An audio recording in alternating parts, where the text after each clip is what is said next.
everybody. Welcome back to another episode of Unfinished Business Television.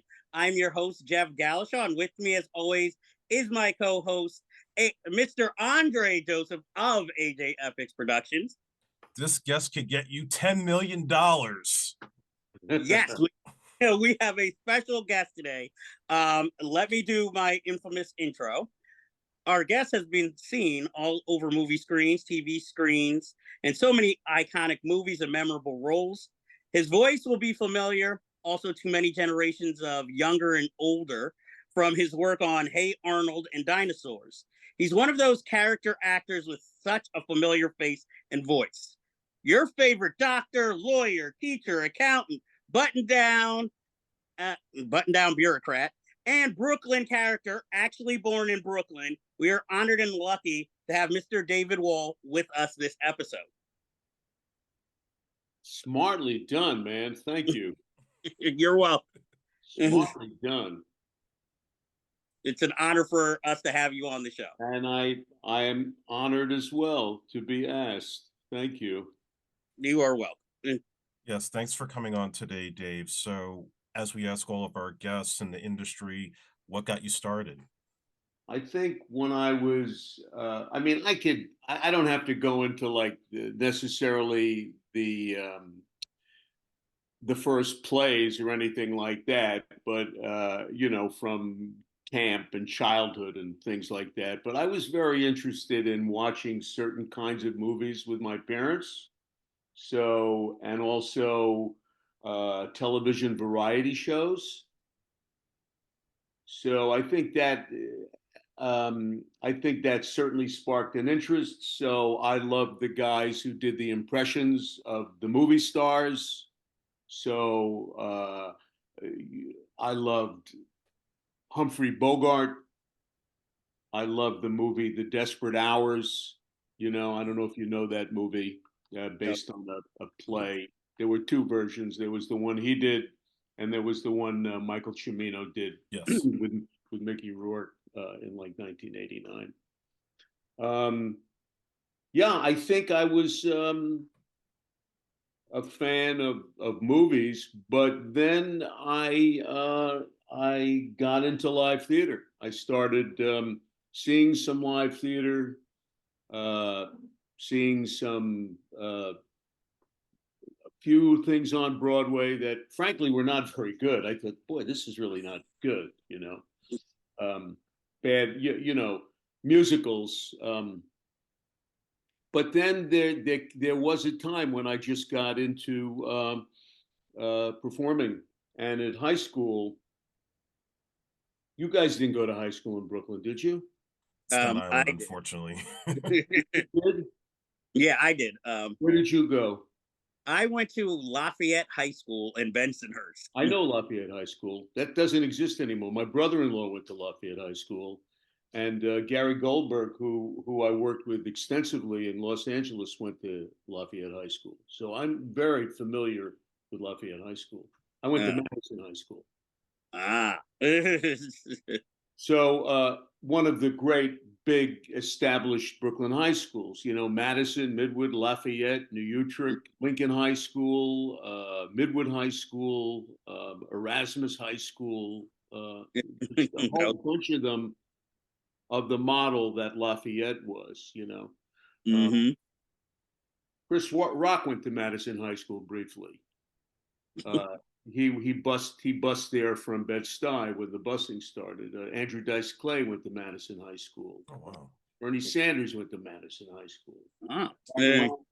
Carol King, Arthur Miller. A lot of people went to Madison High School. But so at Madison High School, they had a show called Sing, S-I-N-G, and it was an interclass competition where every class did their own full production. So and it was all student driven with a faculty advisor. So basically you'd get a theme and your class would do a theme on like Shakespeare, or Cycles of Science or Ancient Greece, and each class would compete. And from the time I got to Madison, I used to see my sisters and sing. I had two older sisters, and it was like a really intro and basic to theater, to live theater. And what the sing was you would take you'd write your own scripts, you write your own scenarios, and I was also the part of the team of the people who would create these things and write them and visualize them and conceptualize them. But and you would use the popular songs of the day. You'd plug in your own lyrics to the popular songs of the day, mostly stuff from Broadway. Um, so that was kind of like the prototype for it. And do you guys ever listen to Terry Gross? I don't. No. How about you, Andre? Do you ever listen to her podcasts? I'm not familiar with it, unfortunately. Okay. She does NPR. She's on NPR all the time. Okay. And she interviews people of note.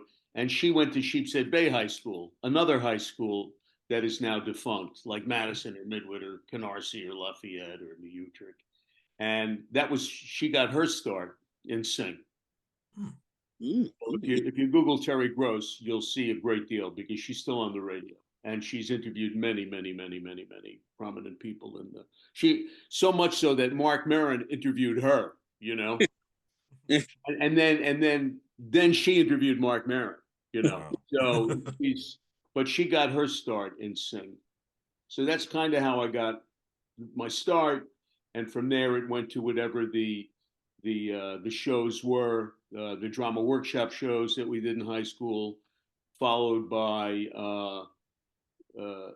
an education at Northwestern, which was known as a good school to go to for theater, and it continues to be.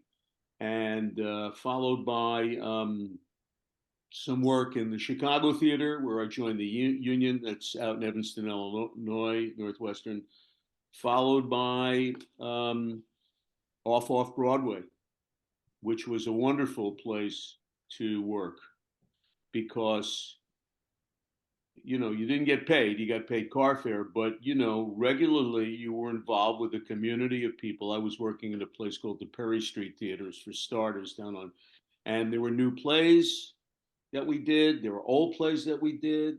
You met people like yourself. I was like 23 at the time. You met people like yourself who were starting out, dreaming about what it might be like. And then you were also working with professional actors, people who didn't have a paid job at the time, but they wanted to keep working, who were affiliated. And I met some wonderful professional actors. I mean, I could tell you about productions I saw with very incredible actors whose work you would probably know if I pointed it out to you. So, and from there, it went to regional theater,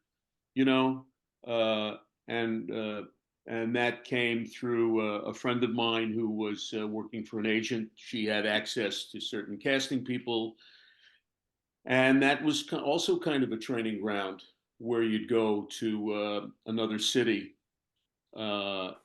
and you'd work on a new play or an old play with wonderful actors from New York who happened to not be working in a movie then, or a television show or a film.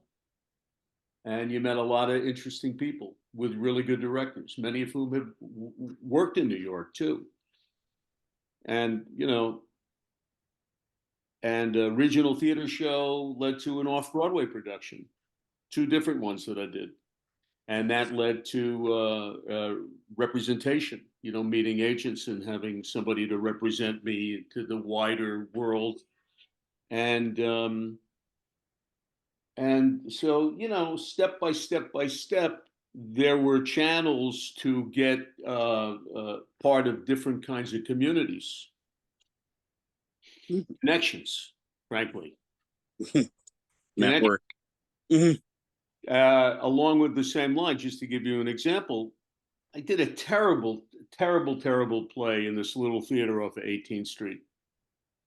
And it just so happened that there was a woman who came to see it who, when I met her, was working for one casting director So, and we kind of, hey, hello. We were both very young people just getting started. I think Judy was even younger than I was.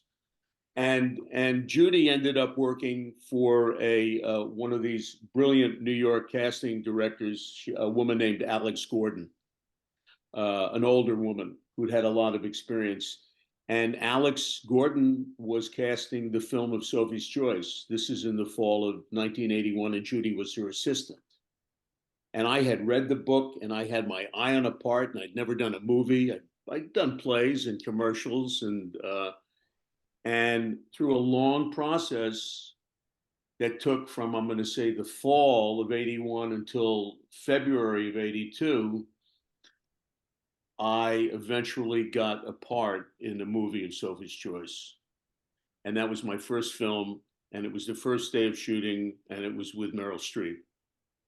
Yeah, what was that like to be acting like your first movie and you're working with an Oscar winner? Was it really intimidating, or did you just like kind of fall back on your training and just, keep it all professional? It was like very easy. It was very easy because I was young, I was ambitious, and I wanted it, and I was very prepared. And it was, it was like a dream come true. It was just like, yeah, it was not. Friends of mine have said the same thing. Your first movie out of the is with Meryl Streep, and it was the first day of work. It just happened to, sometimes when things are right, they are right, and nothing is going to fuck it up. Mm. Nothing. And there was a lot that I didn't know the first day I went to work that Alan Pakula, who I subsequently worked with on Presumed Innocent, told me. He told me the day they came to pick him up to go to the set in the Bronx, I think, the night before, an entire chunk of his financing had fallen through for the making of the movie. Mm. So he said, so that day that you went to work, when you showed up, it was our first day at work. And he told me this 7 years later when I met him for Presumed. He says, I didn't actually know whether we were going to make the movie. I knew we were going to go to work that day. And I knew we had a lot planned, and but I didn't. He said, of course, we had an exceptional producer, and he managed to raise the money very quickly, so everything continued. But he says, I didn't know. So that was part of, and I didn't find out till 7 years later. So that was kind of part of my Hollywood education about how tenuous it is with financing. It's a bastard. Yeah. No, you know about the kind of track. I mean, I don't know what you know about Alan Pakula, but he has a track record that's incredible. Yes. And so, at the highest level you could be, which is what he was at in that business, he didn't know at that morning when the car came to take him to the set whether. I think he suspected it was going to be okay, but he didn't actually know. Right. Oh man. And I mean, you start off in Sophie's Choice, and then your next film role is in Terms of Endearment. Another like. Well, you guys you've never seen me in Terms of Endearment because I was cut out of that film. Oh, But yeah. I will send you the clip that James Brooks sent to me. Oh, that If is. you'd like to see it. yeah, I'd love to see it. You saw it. I'll send it to you because that's another thing. Again, because of Sophie's Choice, the casting community in New York are all of a sudden aware of you, right? Mm-hmm. So there's no doors to knock on really, because they're coming to you based on what your exposure, as they say, has been. If you had, all they need is to know who to call to reach you. So I was brought into the fold of this very elite New York casting community. Julia Taylor and Ellen Chenoweth, and who was casting Terms of Endearment, and that was at you know, pushing 30. That was disappointing. But just the fact that I was in that movie opened all these doors, and no one could even see me in it. I think you might catch a glimpse of me in a scene that they shot that wasn't part of my original thing. But Okay. but it was a scene that ultimately was just a joke, a small joke that was played in an earlier scene. So it had no point. But boy, you'd think that it was going to be a big deal because of the way they sweated over that scene and the amount of time we took shooting it. It took a really long time to shoot it, and other things were going on. And on the second day of shooting it, and I was only supposed to be there one day, but on the second day, Jim Brooks was like, come on, we have to do this now. We're losing the light, and if we lose, we're going to we have to cut the whole scene. He said that, and I'm thinking, you're saying that in front of me and everybody else? And it was a fairly rough day of shooting. It was at the end of the movie, and Deborah Winger was wonderful to work with. She was fantastic, and we were improvising stuff. But she was pretty much over it. I think she just wanted to be.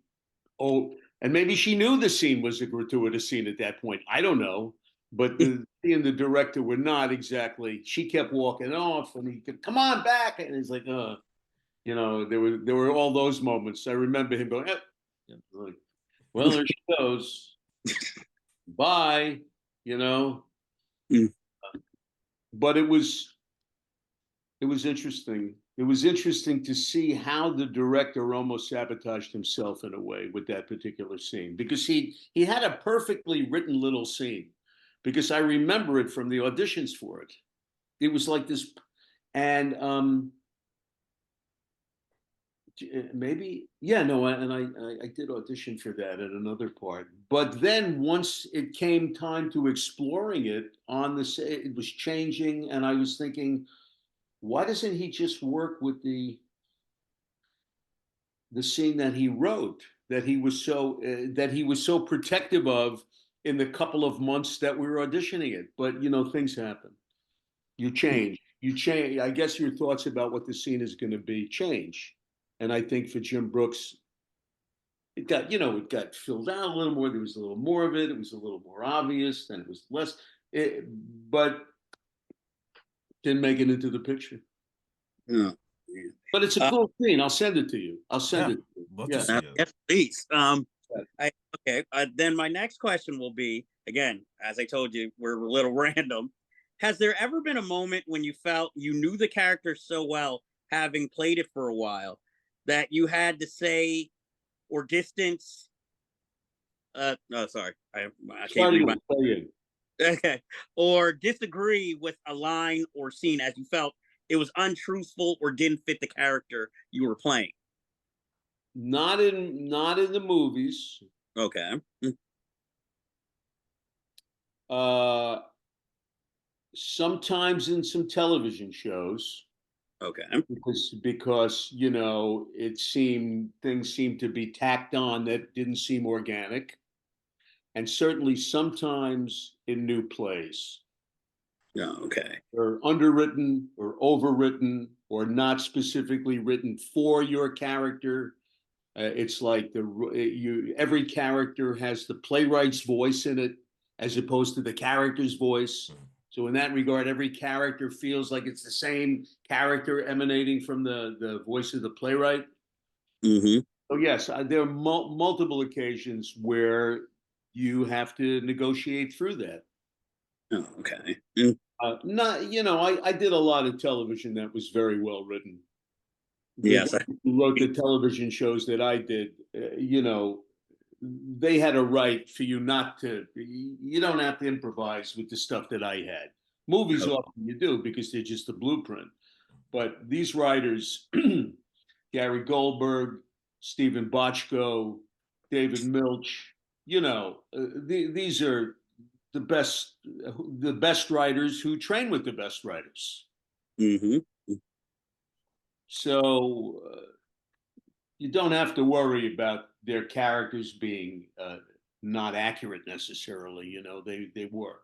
Now with less than good material. And believe me, I did enough episodic television that I knew it was because I wanted the money and it was necessary for our family and everything, and that I didn't have any choice, and that it was a good thing because you get residuals and so forth. But those, there were some of, there were even no characters written in some of those shows. You know, it's not character, it's not necessarily character driven. It's exposition driven. You know, you Mm-hmm. have to play this guy excuse me, to move the plot along. But yeah, no, there were many, there are certainly instances where you could work your way through something with the in plays too, in new plays that are clunky, that they're not actually finished, and then they're not entirely well made. So they're always a problem, you know. Mm-hmm. Bustling through them or making them work. You shouldn't have to make it work. Anybody who's got it should be able to do it. Doesn't have to be actor specific. The writing is the thing. Everybody should be able to go to the text and create a character from the text because it's right in the text, as opposed to making shit up, you know? Mm-hmm. But that's not all. That's in the best of all possible worlds. I can't say that's the way it always is, you know. Okay. Mm. So Did that answer your question? Oh yes. Oh, okay. Now tell me if I'm swearing, moving No. off the side of the no, road. not at all. You No. must, gentlemen, We must can't speak up. answer.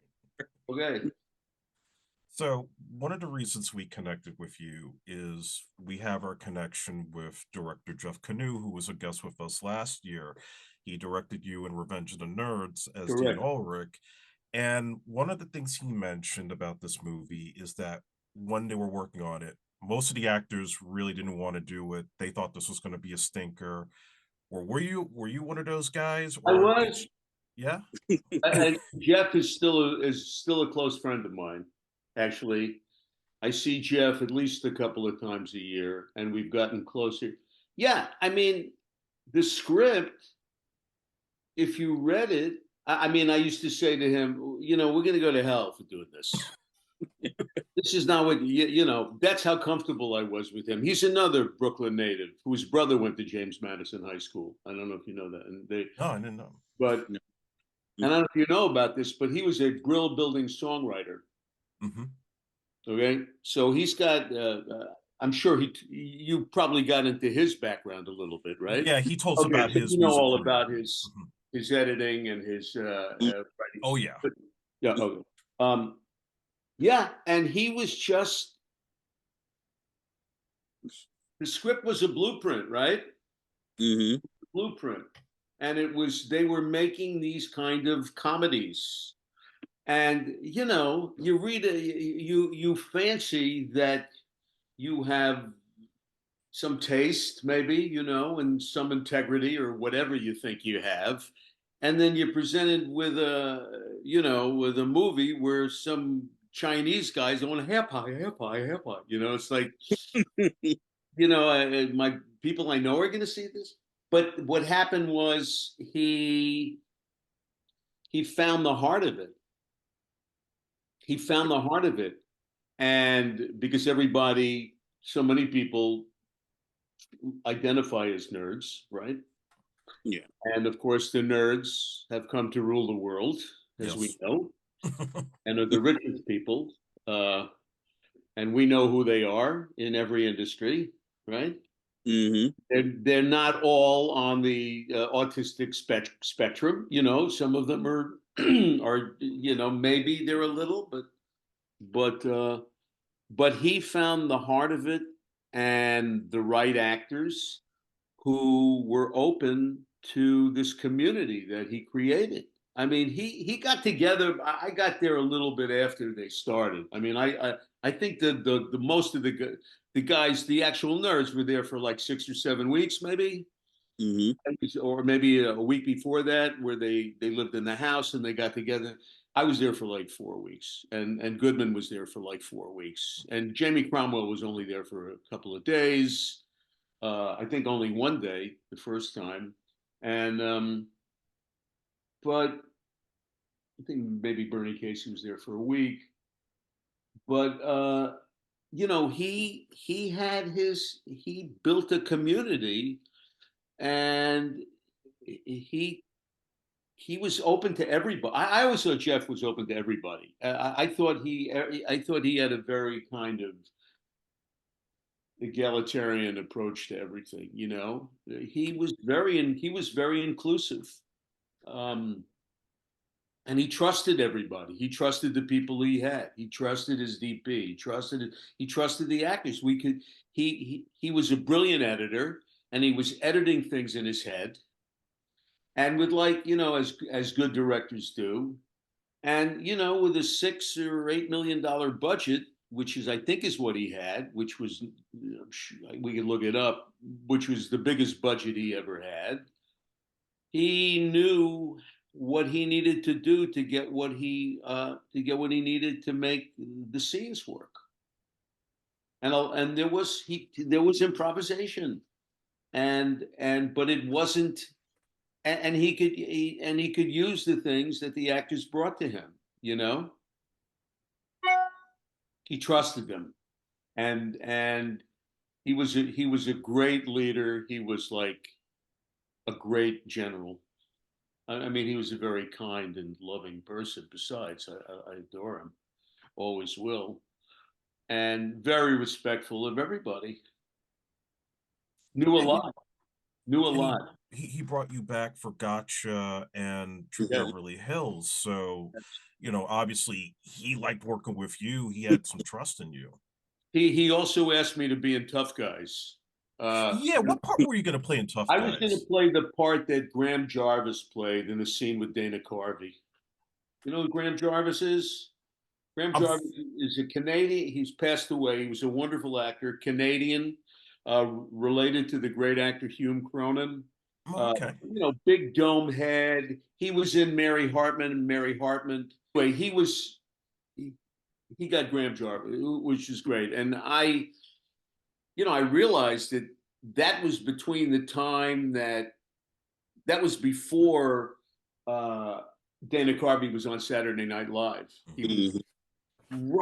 right before he got Saturday Night Live. So I've never seen the whole movie, but I know that was the scene I was supposed to be in, and I got a TV pilot, which was really stupid, but I think paid a little better. And we were having another kid, and he was very forgiving about it. You know, I wish I could have done more movies with him. You know, but they put you on a timer. You know, and if Mhm. the movie stopped making money, Jeff knew everybody. He knew all the studio execs. He was an insider. I don't know if he told you about the. Did he talk to you about his career? Oh He yeah. did. Mhm. Quite a Yeah. bit. Even Talked projects about that he how lost. he was the guy who developed, you know, the movie with Robin Williams that became Robin Williams' part with the schoolboys, Yes, the Dead Dead Poet Poets Society. Society. He developed that. He wanted Liam Neeson to play the lead in that. Hmm. Mhm. Disney bought him out when Dustin Hoffman wanted to direct it and star in it, and then of course that fell apart. But he was an insider, man. He was an insider, but they don't give you that many opportunities if your movies uh, don't make money. He was so that to me is like a shame because he still would like to direct and he still could direct. Yeah. And he's worked with his son in a variety of things, and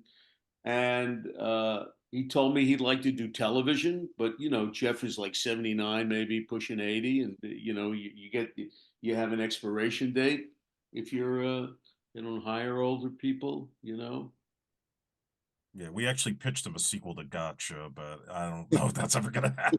You did? You guys did? Yeah. On the spot, but, you know, Did he like the pitch? he seemed receptive, but again, you know, Universal's going to let me and Jeff try to do that. I don't know at this point in this I modern don't know, age. man. You'd be surprised. Never underestimate what's possible.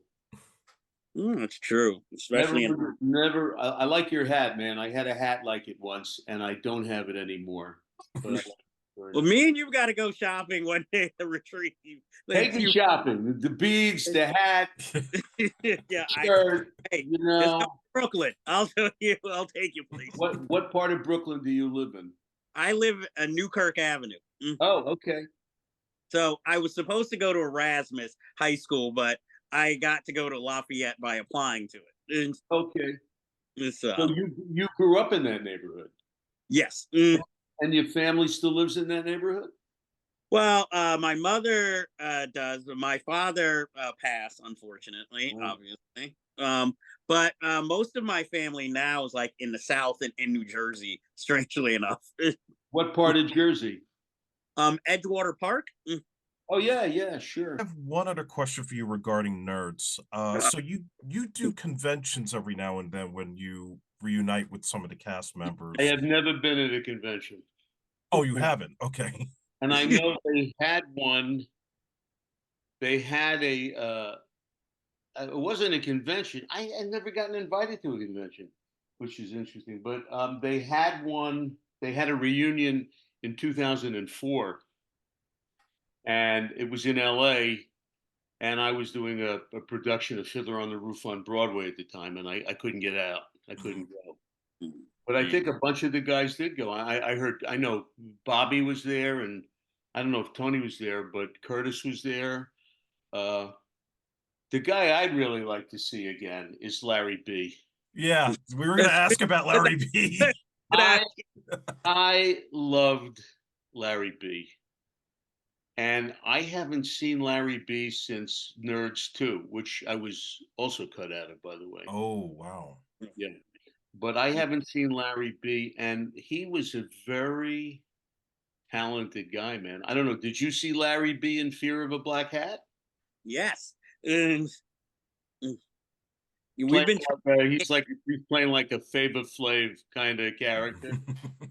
very angry in that movie.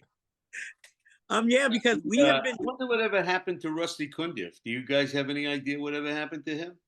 I know he started directing television, and I know he did Tales from the Hood too, some segments there. But other than that, I haven't seen his name on anything recently. And I think, I used to live in LA in Silver Lake, and there was a old firehouse very close to where I lived, and I heard he had bought it.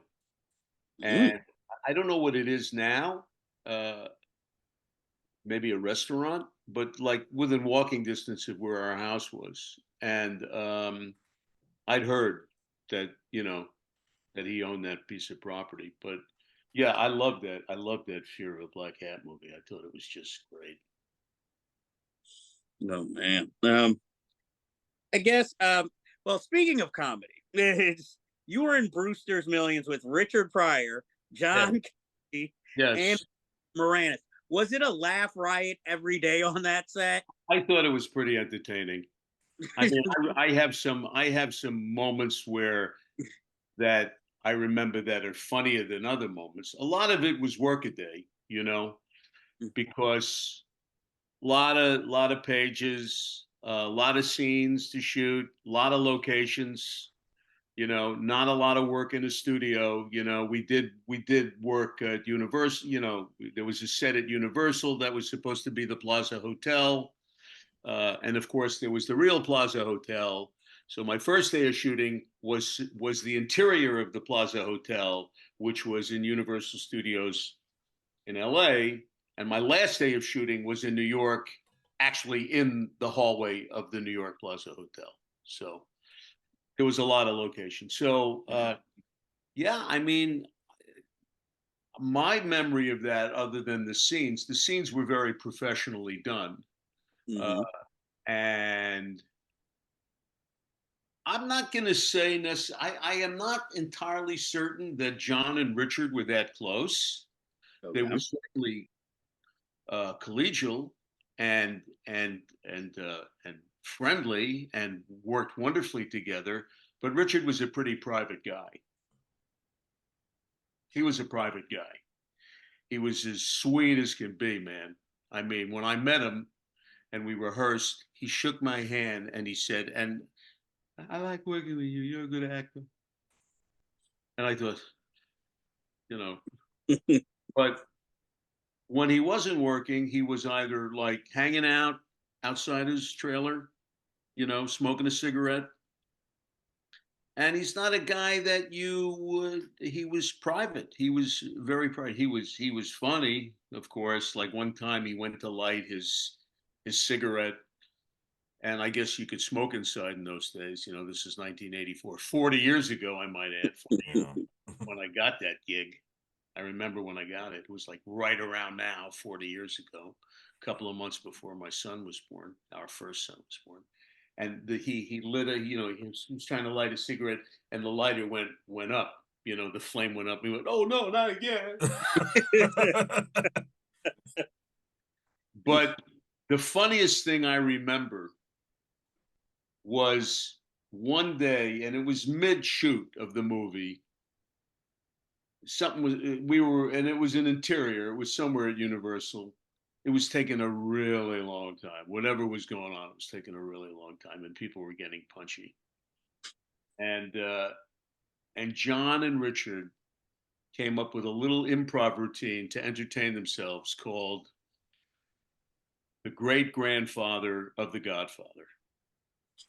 So, assuming that Richard is playing the Marlon Brando part, but not the Godfather, his great grandfather.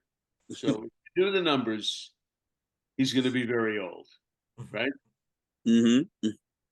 And John was playing the guy going to pretended to be the guy going to the great grandfather of the Godfather to ask his counsel, to ask his advice. And John did it. "Oh, great grandfather of the Godfather. I just don't know what to do. I can't say my daughter is being pursued by. Can you? I come to you, great grandfather of the Godfather." And Richard, as the great grandfather, all he did was take a glass sip of water and let it drool out of the side of his mouth because he was so old, right?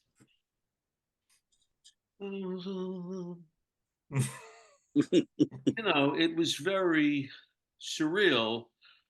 And I remember that as a day that was very hilarious. But mostly it was very workaday, Okay. a lot of material to get through. I was there like, I think I was on that picture. The longest I've been on any movie. It was about 11 weeks of employment, for which I probably worked, I don't know, I'd have to look, 20 days over 11 weeks, maybe. Not But bad. that's a lot of work, and also it's kind of what you hope for, to be on a movie that you're on continually, so you have a character, as opposed to a one-off, a one-shot thing. True. I've done my share. No, go ahead. Sorry. I've done my share of, good character parts, but it's only one really good scene. And if you're in one really good scene and it's not a pivotal scene, it might not make it into the movie, right? And you don't have the benefit of necessarily being part of this community where you go every day. You don't necessarily have the benefit of that, so you miss out. The being on a movie for a period of time is like being in a play. You build relationships, community, and so forth. And that was a good role because you almost screwed up Richard Pryor's plans in that. Kidding. Well, also you worked with director Walter Hill on that film, and also you worked with him again on an episode of in the Crypt. Exactly. Did he specifically cast you in that, or was it just a coincidence? I could tell you how that happened, and it's a real tell about what one needs to do to get jobs sometimes. Okay. So, the casting director, whose name was, her name is Karen Ray.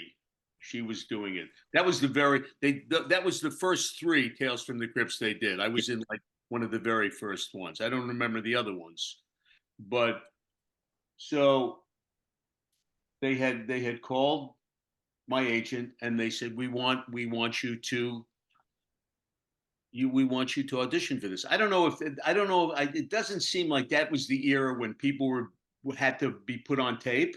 Now everything is you got to self tape and I said, no, I don't see the point. This is like a part that I could play, uh, that I should play. Why are you asking me to audition for this? They said, well, I mean, you have to audition for this. I said, well, no, I actually don't. I know Walter. Tell Walter that would be great. That I'd love to be in this. Well, no. My agent is like, well, Karen says that if you don't audition for this, you're not going to have any out. You won't be able to be in it. I said, okay, well, tell Karen, noted, and thank you. And then, like, maybe a week or two later, I got offered the part. And they had a backpedal, as to why I didn't or whatever. Because, it's a power game. It's like the casting people want to have their hand in it if they can. And I just thought if I went and I stunk up the thing, which is quite possible, at your audition, and that kind of became the way you get a lot of parts. You have to muscle your way through if you really have the confidence that you're right for the part. And now, of course, you have all the videotape they can look at you in your previous parts. But that's how I got it. So somehow the message got to Walter. I don't think Walter said, let's get David Wohl for this part. Okay. But when my name got up, he says, why didn't I think of that? Because I thought Walter was a wonderful, wonderful man and a wonderful director. And, just really, I have a friend who was Walter Hill's film editor. I can't remember Billy's last name now, but he did all of those movies, 48 Hours, and he did all of he did Terrence Malick's first movie. He did Badlands. He did so many movies. What is Billy Weber? Billy Weber. Okay, yeah. And I was at his house in Silver Lake. He says, "Let me show you what I have." He had a videotape, okay, from some early. It was like a B movie of some kind or something that was on television that had Walter in it as an actor. Wow. I thought that was pretty. He says, "Let me show you this." Who else but the film editor, who's got. I said, "What are you going to use that for? Blackmail? He doesn't want to be an actor." So you worked with John Candy again in Armed and Dangerous. I know it's not like a big part you play. You were a prosecutor, but I heard you on another podcast talking about a particular thing that happened that day when you worked with him. Could you reiterate? Would you like to hear what happened? Yes, I would like to hear this. Jeff, would you like to hear what happened? I would love to hear what happened. So there's a restaurant across the street from Warner Brothers called the Smokehouse. And I went out to lunch with John and Gene, who I didn't know until that day, who was also I was a big fan of his from SCTV, and the late, great Graham Chapman from Monty Python. Somehow Graham had come for a visit, and they must have known. And here I am sitting at the feet of all of these heroes of mine, being included in lunch. Typical lunch, chatting, laughing, talking. And the conversation turned to John Landis. Is this the story you wanted to hear? Yes, yes. Oh, no. And you don't know this story, Jeff, or you do know it?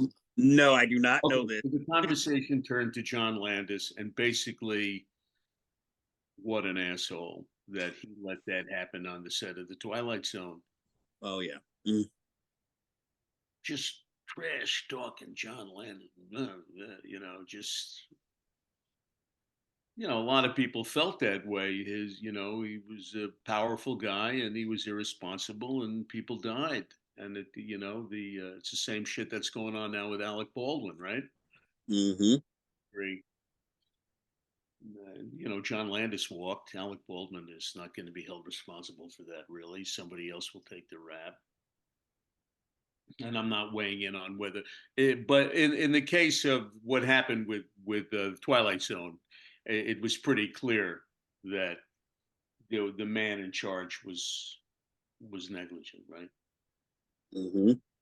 So this conversation is going on, and then a woman walks up from her table, and she and her party are leaving the restaurant, and she said, "Hi, John," and John goes, "Oh, hi." And then there's silence. It was like a Second City TV routine. And Gene says, who's that, John? And there's more silence. And he says, that was John Landis's wife. Oh, And then whatever the remainder of the meal was, do you think she heard us? I don't know. Do you think she heard us? They were not being quiet about it. man. Graham Chapman is very chill.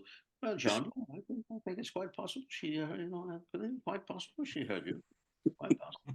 I mean, yes, I think it's likely she heard you. So then the rest of the day, when we went back to the courtroom to shoot, I don't think I've ever seen that movie, by the way, but we went back to the courtroom, although I did watch the dailies. I did watch the dailies, which means I was probably there for a couple of days. The rest of the day, they were like two kids in high school.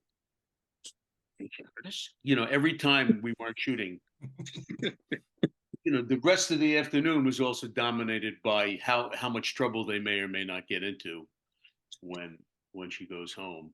And Oh man. so that's like something. The reason you also love being in it, because you're like a high school kid again with other high school kids. You're a child. Your inner child is evident, and you're free. I mean, you're free creatively, or you can be, like guys like that. You're not so much if you have a little part in your scripted, but there's a freedom there. There's a fearlessness. There's a sense of play. I always get a little. It makes me a little whimsical and sad now when you go to rehearsal for something, generally a play, and everybody is taking it so seriously. Not that it's not meant to be taken seriously, but it's like it's not school, it's play. Right. Yeah. They're so concerned about the perception, how they're perceived, or that they lose a sense of play.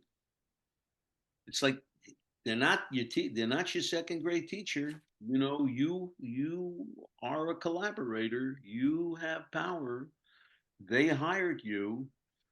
You don't have to be a pain in the ass about it, but you have opinions that are worth being heard, or you're a collaborator. You don't have to worry about if you're going to get in trouble for having an opinion, or laughing or making fun of the. But I think it's like a generational thing. Could be. Yeah. Totally stop when you weren't allowed to smoke cigarettes or drink coffee in rehearsals, or something. I don't know. It just there's a formality. I have found of course, it's the political correctness now, Yeah. and the Me Too and the gender related zeitgeist things, but there's an earnestness that dominates.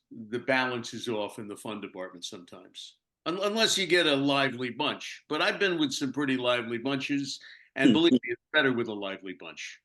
I've been with a lot of lively bunches, but not so recently. They're more people pleasers now, and not wanting to get in trouble type of stuff. Fortunately. Yeah, fortunately, like, but the pendulum hopefully will swing to something else, you know. Hopefully. Yeah, hopefully. I'm saying hope springs eternal, you know.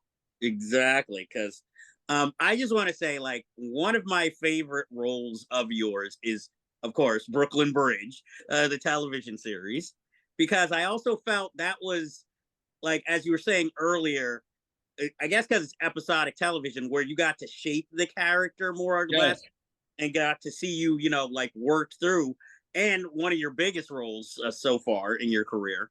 yes. And I was just wondering, like, I know you mentioned like it's about like connections, and I know you worked with Gary David Goldberg, who wrote and created that show. Um, like when I guess when that show was made, which I think is unfortunately a hidden gem, it should be a gem, that more people know about. But like, was the role of Sid like specifically written for you, or? I don't think so. I don't think so. Um, I can tell you how it happened. Okay. Uh, so I heard Gary was making this, and I always he always put when he was doing sitcoms from the first episode of Family Times I did, which was my first television job in Hollywood, first sitcom, which I got within the first 3 days of landing at the hotel with my wife and our child. I was connected to Gary. And it just so happened that Gary, and I didn't know this when I got there, also happened to go to Lafayette High School and grew up in the same neighborhood in Bensonhurst as my brother in law. And we didn't know that when we met, Mm-hmm. but we shortly found out. So I was always on his list, his repertory company of people that he would want in on his shows. So when he was developing, he developed other pilots. I was in consideration for them. He did something called Bronx Zoo that he I had a test deal for a series, and then I got something else and I didn't do it. There was another thing he did in 1990 with Jeffrey Tambor and Carol Kane. He and Sam Weisman did it. It was a sitcom that lasted for a year. I was always part of it. The following year, I heard about this thing he was doing. It was called In My Grandmother's House. And I think I saw maybe even a breakdown for it. And I thought, gee, I wonder why I haven't been called for this. I wonder why I'm not being considered for this. And I didn't say anything. I just said, I also had an experience with him where he made a movie called Dad. He wrote and directed it that I did the table reading for, like with James Caan and Olympia Dukakis and Jake Smokai and Kevin Spacey and Kathy. And I didn't get the part because there was another producer. I played like a psychiatrist. So, these people have to navigate through other producers, casting choices. You have to, and you're young, you're hungry, you want it, you have to deal with it, you're disappointed, whatever. But I was one of his guys, and that will speak to another point with when I'll bring in Brent into the story later because he was also on it, right? You know that. Yes, that was actually one of my He played questions. the teacher, which was based on a real teacher who was a black man that Gary had as a teacher. That was a very influential teacher. There weren't as many black teachers in the school system Mm-hmm. then as, of course, there are now. There were more Jews, and before that, there were the Irish. So he was based on a real guy. But so nothing. So we had just had our third child, my wife and I, a couple of months earlier, and we were living in LA, but we were visiting our family in New York. We still had our apartment in New York. And one day, I don't know how they had my New York City address. I have no idea how they had it. One day I go to my mailbox, and there, stuffed into the mailbox, is a script for My Grandmother's House. It's like stuffed in. It's like, what the fuck? What? I thought, holy shit, this is like my childhood. the character of Sid was not a very developed character. It was just like a couple of little, tiny little scenes, you know, an indication of who he might be. And you didn't have this. You're a lot younger than I am, but we had candy stores like the candy store Mm-hmm. that we had in Bensonhurst, right? Mm-hmm. We on Avenue M near where I lived, we had Benny Chodish's candy store. So my Sid was based on what I remembered of Benny Chodish. He had a cigar, he had an apron, you know. His place was a dump compared to the glitzy. Television. Of course, Gary, in his neighborhood in Bensonhurst, he had his own candy store. So he wrote it with, but of course and do you know, once again, they called me up and they asked me to audition for it. And what do you, I said, you gotta, no, no, no, no. I mean, you guys, come on. I mean, it's like, what do you want? This is, you know, and of course, the agents are afraid. You know, they're mid-level agents. They're not powerful agents. They don't have any. But oh well, okay. You know, I said, guys, just forget it. It's okay. It's okay. I don't. So I remember I went back to L.A. You know, I'd been in New York for 3 weeks, and I probably got the script midway through my visit to New York. The day I arrived back in LA, I got the offer to be in. And then I had problems because no one was telling me about what the money was going to be. And, you know, it was so much less than another series I did for which I got paid a great deal more money. And I was very uptight about it. And I waited 10 days to say yes. And the only thing they were able to do was they were able to increase the guarantee of episodes. This is on the air series. This is not like something that's got to be shopped. This is on the air. And I didn't want to lose the job by auditioning for it, frankly. I didn't want to give them a reason not to give me the job. And I didn't want to do what Marlon Brando did when he had to prove that he could be the Godfather. You know, it wasn't, I didn't know, you often don't know if they really want you or not. And all you got are your big clanging balls that may or may not work for you, you know? So I waited like 10 days and they did increase the guarantee from 7 episodes for the first season to 10 out of 13 episodes. So I thought that's, you know, but they never went up in the price. Boy, man, I could have really fucked this up big time if somebody didn't come to my senses. And then my agent called. He says, you know, they want to know. This is all they got. They didn't tell me this is what everybody else was getting. All of the other characters were, you know, the minor character, you know, they were all getting the same thing except for Marion, who played the grandmother, and Danny Gerard, who they got very early on as the older son, and they took him right out of Lost in Yonkers. They'd seen him on Broadway, and he was brilliant. So they kind of shot their wad and everybody else was getting kind of like the same amount of money for it. You know, enough, basically. You know, I wish I had enough. But in the realm of what the Hollywood is known to pay for series regulars, it was a lot less. But it all went into the production. So my agent said, you know, this is it. I said, oh, okay, yes, I'll take it. You know, I didn't have anything. Like an hour after I took it, I got a call from two of my friends of mine. They said, did you take that part? I said, what?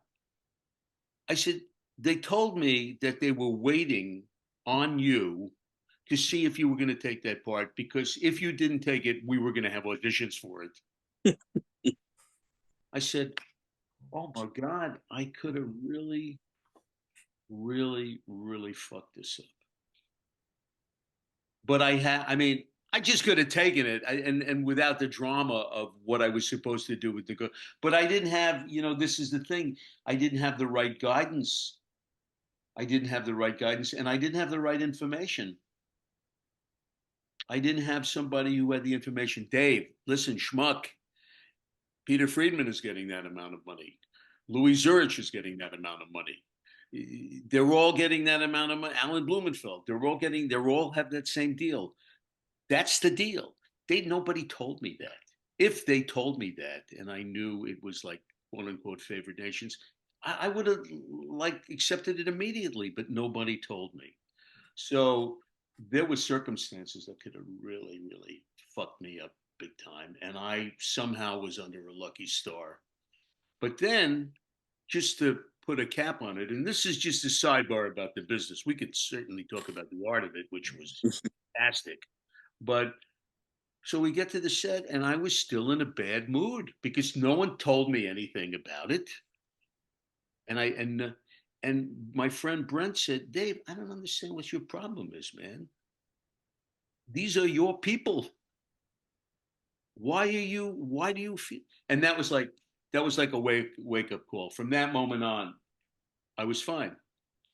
Because somebody I respected noticed that there was some attitude I was carrying around about, of all things, money, because that's the game. There's a game attached to money and respect.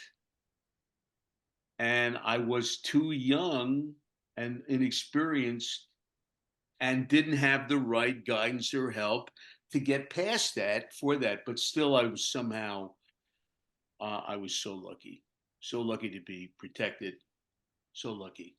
But I remember Brent said, Dave, these are your people. What is this attitude? And he's right. They were my people. Sam Weissman is a friend of mine still. We got to be very close in the years since it went off the air. Very close. We talk, it's a love fest.